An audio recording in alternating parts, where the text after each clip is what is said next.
Bruno Jambard, bonjour. Bonjour. Vous êtes directeur général adjoint d'Opinionway. Merci de nous recevoir aujourd'hui. Nous ouvrons cette année, l'année 2018, avec vous sur les thématiques que nous attendons pour cette année. On commence par une prospective économique de Christine Lagarde à Emmanuel Macron lors de ses vœux, en passant par tous les analystes financiers. Les perspectives économiques sont annoncées comme excellentes. Est-ce que vous observez la même confiance dans vos enquêtes d'opinion récentes? Alors, je crois que pour bien comprendre un peu le tableau de l'opinion sur ces sujets, il faut distinguer entre les acteurs économiques eux-mêmes, les chefs d'entreprise par exemple, et puis les citoyens, les consommateurs. Et le regard est un peu différent. Très clairement, chez les chefs d'entreprise, depuis l'élection d'Emmanuel Macron, il y a un regain de confiance énorme en France. On a eu une trentaine de points d'amélioration de la confiance des chefs d'entreprise après l'élection d'Emmanuel Macron, à la fois dans l'économie mondiale et dans l'économie française. Et tout ça s'est confirmé notamment en décembre, où on a eu de nouveau des indicateurs extrêmement positifs, où près de 60% des chefs d'entreprise nous ont dit qu'ils avaient confiance dans l'économie française pour les mois à venir, et 54% dans l'économie mondiale. C'est un chiffre très élevé, hein, c'est pour donner une idée, 15 points de plus par exemple en décembre que ça n'était le cas en novembre, et ces indicateurs étaient inférieurs à 30% avant l'élection d'Emmanuel Macron. Donc on a eu un doublement quasiment de la confiance des chefs d'entreprise depuis l'élection du nouveau président. Il y a aussi un autre phénomène marquant, c'est qu'en décembre, on a plus de confiance chez les chefs d'entreprise dans l'économie française que dans l'économie mondiale. On mesure cet indicateur depuis 3 ans environ, et c'est la première fois quasiment qu'on a ce phénomène-là. En général, il y a plus de confiance dans l'économie mondiale auprès des chefs d'entreprise français que dans l'économie française. C'est pas le cas. Donc il se passe bien quelque chose auprès des acteurs économiques. Si on regarde du côté maintenant des citoyens et des consommateurs, c'est beaucoup plus mitigé.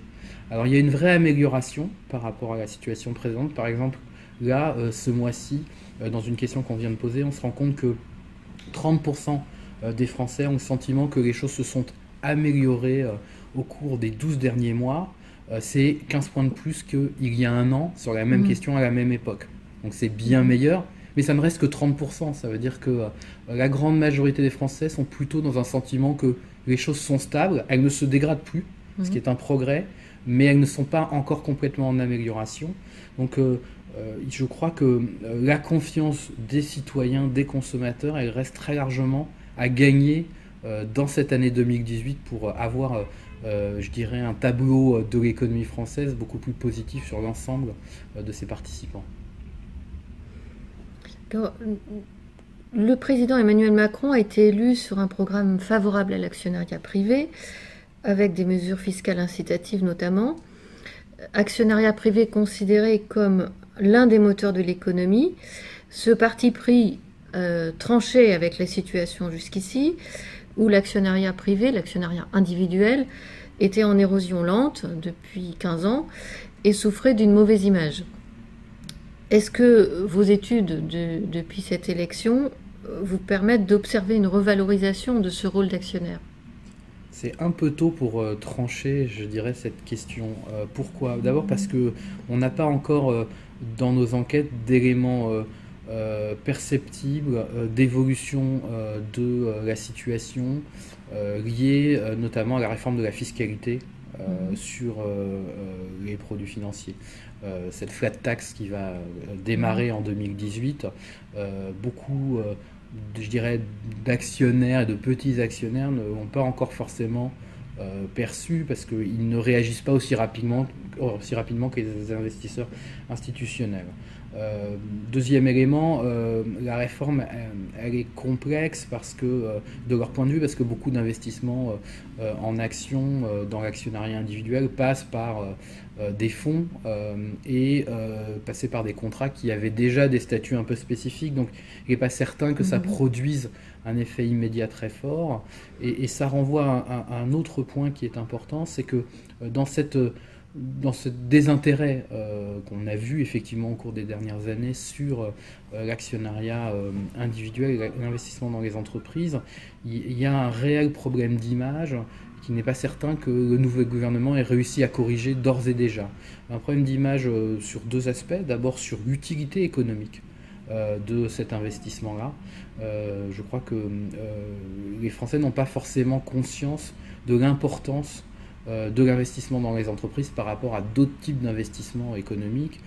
Rappelons-le, hein, on est dans un pays plutôt vieillissant, donc on a, je dirais, un double phénomène. Ceux qui ont le patrimoine et qui ont peut-être l'argent pour investir sont plutôt des gens âgés, mais quand vous êtes un peu âgé, vous avez plutôt tendance à aller sur des produits stables, rassurants, et on voit bien des investissements qui ont plus porté vers la pierre que vers l'investissement dans les entreprises, qui est considéré comme très risqué par ces personnes-là. Donc je dirais cette utilité économique, cette correction de l'image de l'investissement dans les entreprises, il est encore loin d'être fait. On verra si l'ensemble de l'action économique du président et de son gouvernement arrive à modifier profondément cet intérêt et cette image.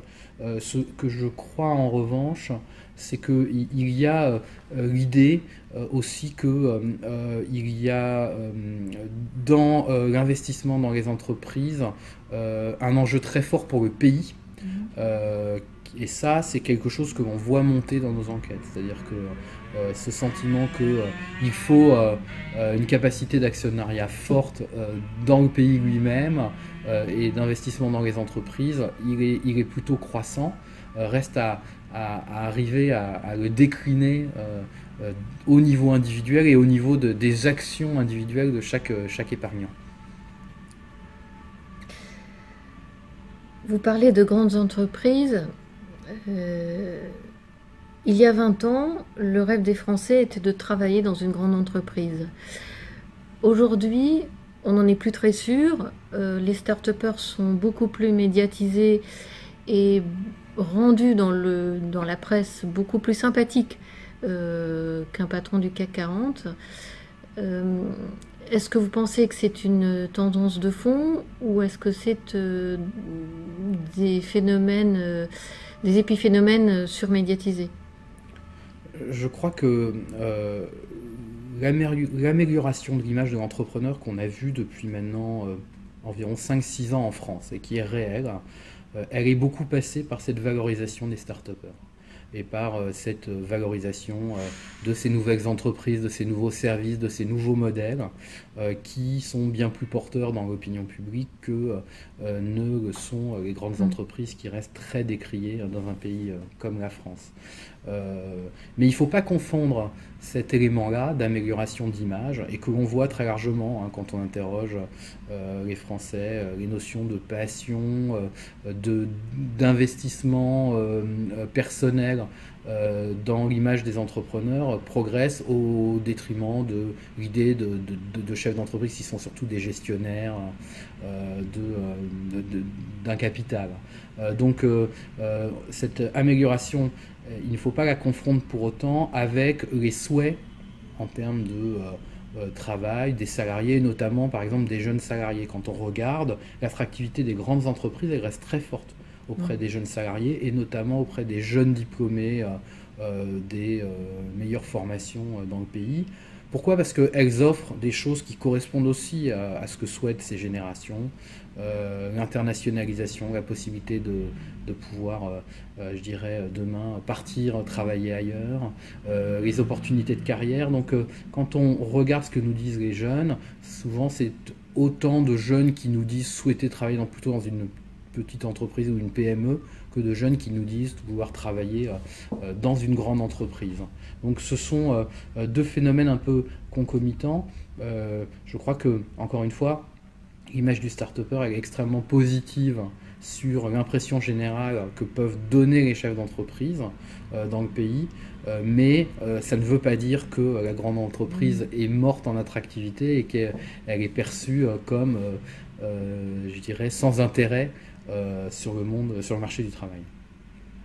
Donc en quelque sorte, une trajectoire différente pour l'image des grands patrons et celle des grandes entreprises. Oui, c'est vrai que ce qui est aussi un phénomène marquant en France, c'est que quand on interroge un peu les Français sur les figures emblématiques des Mhm. chefs d'entreprise, il n'y a pas dans les grandes entreprises aujourd'hui des grands patrons qui s'imposent comme des figures emblématiques. Mhm. Ce sont plutôt des, soit des start-upers, soit des chefs d'entreprise issus de nouvelles entreprises, d'entreprises plus récentes, de la nouvelle économie. On Mhm. peut penser à quelqu'un comme Xavier Niel. Et vous n'allez pas avoir des grands capitaines d'industrie, par exemple, qui vont incarner le chef d'entreprise en France. Alors c'est quand même un progrès, Mhm. parce qu'il y a encore 5-6 ans, les figures emblématiques du patronat français, ça restait des personnalités très traditionnelles, hein, type Michel-Édouard Leclerc, type même encore Bernard Tapie, qui était souvent cité dans nos enquêtes. Donc vous voyez que l'émergence de ces nouvelles figures est quand même Mhm. positive. Mais c'est vrai que il n'y a pas de grande visibilité, il n'y a pas de grands patrons du CAC 40, si par exemple on prend ce périmètre-là, qui soit aujourd'hui une figure emblématique pour les Français de ce qu'est un chef d'entreprise. Quel est selon vous le principal enjeu cette année euh, de la relation entre ces grandes entreprises et surtout les grandes entreprises cotées et leurs différentes parties prenantes? On pense aux actionnaires dont nous parlions tout à l'heure, mais aussi les salariés actuels, anciens, futurs. On parle beaucoup de marque employeur, les collectivités locales, les clients, les fournisseurs. Quel est l'enjeu, le principal enjeu selon vous, selon vos enquêtes récentes? Je crois que quand on regarde un peu les évolutions de la société française, il y a une grande thématique qui s'impose de plus en plus et qui, évidemment, s'impose aussi aux entreprises, mais ça n'est pas totalement nouveau. C'est cette question de la transparence. Il y a une volonté de la part aussi bien des consommateurs que des actionnaires d'être rassurés et d'avoir le maximum d'informations sur l'ensemble des acteurs de la société et des entreprises aussi, du coup. Cette transparence, elle est importante parce que on voit bien que les tendances un peu complotistes dans l'opinion publique et dans l'ensemble de la société, là encore, elles ont plutôt le vent en poupe et donc c'est un moyen d'y répondre et de les prévenir avant que le mal n'arrive. On voit bien que toute polémique, tout scandale prend très vite des proportions Mhm. importantes et peut avoir des effets importants pour les entreprises. Et là encore, cette notion de transparence, elle permet je dirais, de mieux gérer cette relation-là. Au-delà de ça, c'est une demande assez forte de la part aussi bien des salariés que des clients des entreprises, parce que elle est aussi une source d'engagement pour eux vis-à-vis des entreprises et de fidélité. Et ça, c'est un élément qui est très important. Alors, c'est un sujet difficile à gérer pour les entreprises parce qu'il y a une part, évidemment, qui peut être plus transparente dans les entreprises, mais il y a aussi des sujets qui Mhm. nécessitent plus de discrétion, voire de secret.